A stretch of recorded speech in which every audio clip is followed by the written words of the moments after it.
tudo bom? Estamos aqui de volta para mais um vídeo. Nesse vídeo a gente vai conversar um pouquinho sobre inflação. Ah, a inflação que a gente vai conversar aqui é simplesmente sobre a variação na produção do, do meio circulante da moeda. Então, em determinado território, você tem uma instituição que ela pode imprimir moeda e essa moeda tem uma força legal de que é o meio de troca oficial e na economia você precisa eh, aceitar esse meio de troca. Então, quando você tem, né, isso daí a gente já conversou em outros vídeos, até da própria moeda, sobre, no vídeo do sistema de preços. Então, você tem um aumento na produção. Digamos que você está imprimindo mais moeda, certo? Então, você tem um aumento na produção desse bem. O que vai acontecer é que, se você não tiver um aumento na produção de outros bens, na mesma proporção, você vai ter um ajuste do mercado para que o preço, o custo para você de um determinado bem em relação à moeda, naturalmente vai acabar se ajustando. Não é de forma automática, mas vai acontecer. O não ser de forma automática é a mágica para o impressor do dinheiro, porque ele é o primeiro a imprimir dinheiro, né? E ele vai usar esse dinheiro para pagar as dívidas dele, para fazer os investimentos, para fazer para pagamento de salário, para o que for. Né? O fato é, não teve nenhum aumento de produtividade, não teve nenhuma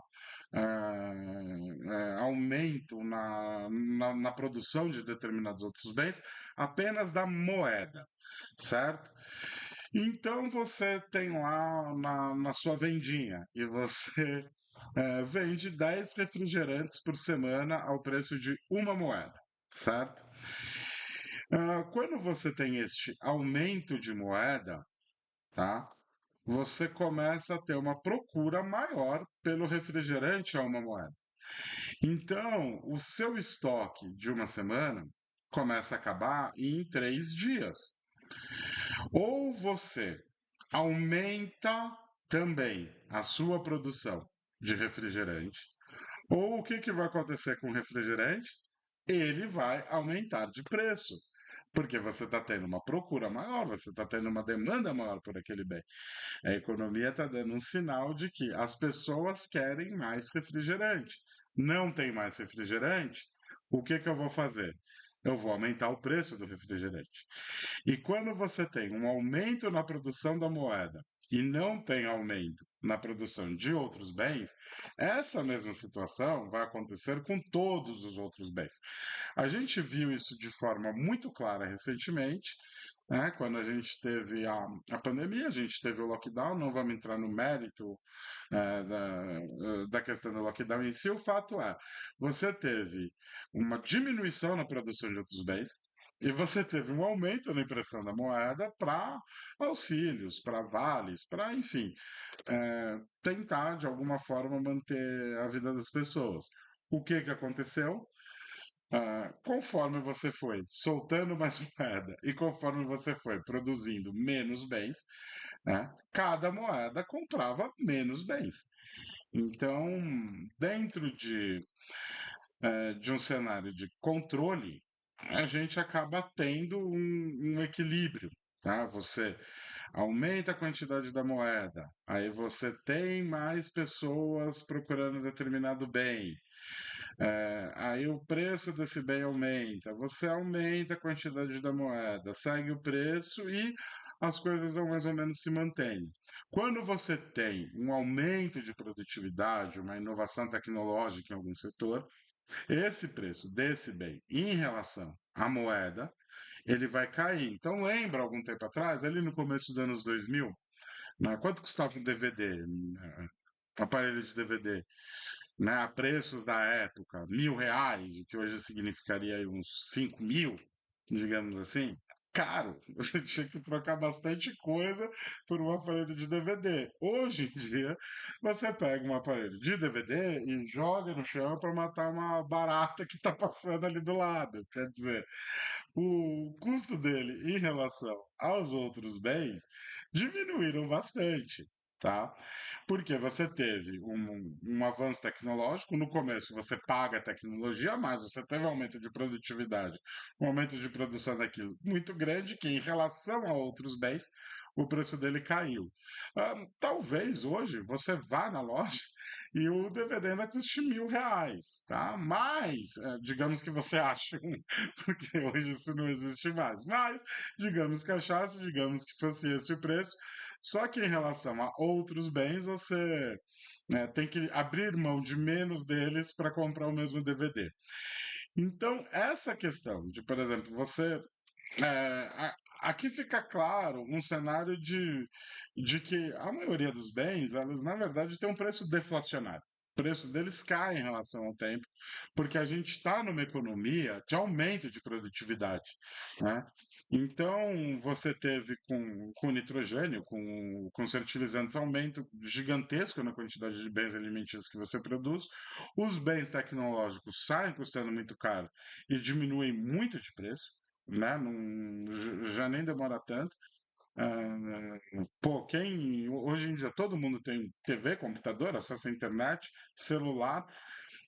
Lembra ali nos anos 2000, aquele Motorolazinho, StarTech? Pô, era coisa de um ou outro. Hoje aqui você tem mais celular do que gente.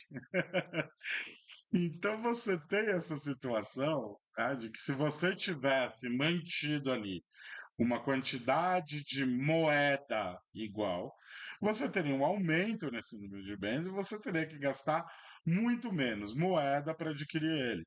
Quando a gente usa moeda como padrão, a gente vê ao longo do tempo o preço das coisas subindo. Isso acontece pela mera impressão do papel moeda, né? Não significa que as coisas estão ficando mais caras, tá? O que você precisa analisar é, em relação a outros bens, como variou o preço daquele determinado. Então, quando você tem um aumento de produção similar em bens, o fator de troca entre eles tende a se manter parecido. Né? Salvo alguma exceção, algum momento de que determinada coisa passa a ter mais necessidade. Então, ar-condicionado no calor. A gente está vivendo isso agora. Você vai ter que abrir mão de mais bens para ter ar-condicionado. O efeito de sazonalidade é um efeito de bem em relação ao outro. Isso daí acontece. Agora, o que a gente está querendo deixar claro aqui é, esse aumento pela impressão do papel moeda. Certo? Então você teve, num passado, quando as moedas eram cunhadas, elas eram cunhadas em metal precioso, o que que o cunhador da moeda fazia? Ele adicionava outros materiais. Então, você tinha ali uma moeda de prata, mas de repente você começou a pôr níquel. E começa a valer menos, e isso chega, né, essa informação chega, e ela sempre chega no mercado, e você começa a ter, né, pessoas querendo mais por aquela determinada moeda. Tem uma moeda de. Aqui eu não estou usando evidências, tá? Aqui nesse caso específico, eu estou citando um exemplo bem generalizado, mas você tem uma moeda ali de prata cunhada em 1600, talvez ela tenha um valor da moeda de prata cunhada em 1605, porque a diferença de metal nela mudou. Hoje em dia é mais simples, o governo simplesmente vai lá e emite, imprime dinheiro. Né? E como que isso é horrível, é péssimo para você, para o seu bolso, a não ser que você tenha muito dinheiro, né? Para quem tem bastante dinheiro, é uma situação até boa. Agora, para quem menos tem, quanto menos você tem, pior isso é. Né? Quanto maior o percentual da sua renda que você gasta para adquirir bens de consumo, principalmente esses bens que você precisa para sua, né, para se manter vivo, é horrível. O rico ele vai lá, ele vai comprar Ou o dinheiro dele está numa fábrica, ele vai aumentar o preço do bem que ele está produzindo, ou está em algum tipo de fundo, em algum investimento que vai te pagar a inflação mais um juro. Então, para quem pode fazer isso, tanto faz. Agora, essa informação da diferença na, na quantidade de papel moeda que está circulando, ela não é automática. Tá? Você percebe isso, mas leva um tempo para você perceber isso. Então, hoje você vai lá e ganha R$ 100. O governo, vamos para o governo, porque ele é o impressor da moeda, né? E então fica mais fácil a gente usar o exemplo assim. Ele vai lá, imprime R$ 100 e te paga.